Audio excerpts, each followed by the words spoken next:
Anak laki-laki itu tiba-tiba mulai curiga bahwa ibu tirinya sedang mencampur racun ke dalam makanannya. Setiap kali dia makan, dia mencium sedikit bau kimia dari makanannya. Suatu hari, diam-diam ia menyimpan makanannya ke dalam kotak pensil. Lalu ia turun ke bawah dan berpura-pura seolah sudah menghabiskan semua makanannya. Ia memberikan mangkuk kosong itu kepada ibu tirinya, lalu berkata bahwa ia akan pergi ke rumah temannya. Namun begitu dia berbalik, sedikit makanan yang disembunyikannya menetes keluar dari tasnya. Ibu tirinya bertanya, "Itu apa?" Anak laki-laki itu menjawab, "Hanya air." Saat ibu tirinya mencoba membersihkannya, dia menyadari bahwa itu adalah makanan yang tadi dia berikan.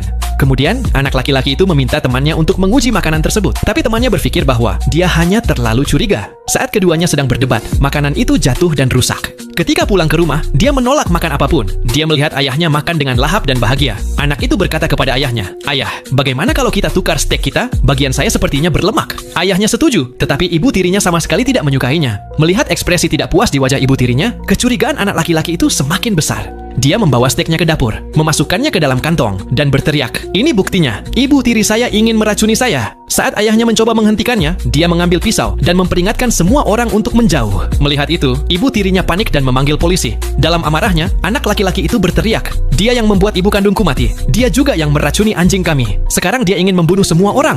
Setelah mengatakan itu, dia berlari ke kamar ibu tirinya untuk mencari bukti. Ayahnya memaksa masuk dan mencoba menenangkannya. Ayahnya berkata, "Kalau ibumu masih hidup, dia tidak akan mau melihatmu seperti ini." Mendengar kata-kata itu, anak laki-laki itu sempat tenang. Tapi begitu ibu tirinya kembali, amarahnya kembali memuncak dan dia menikamnya dengan pisau. Saat itu juga, polisi datang dan menangkapnya. Anak laki-laki itu dibawa ke penjara. Tetapi ayahnya menyewa pengacara terbaik untuk membelanya. Meski begitu, anak itu tetap yakin bahwa dirinya benar.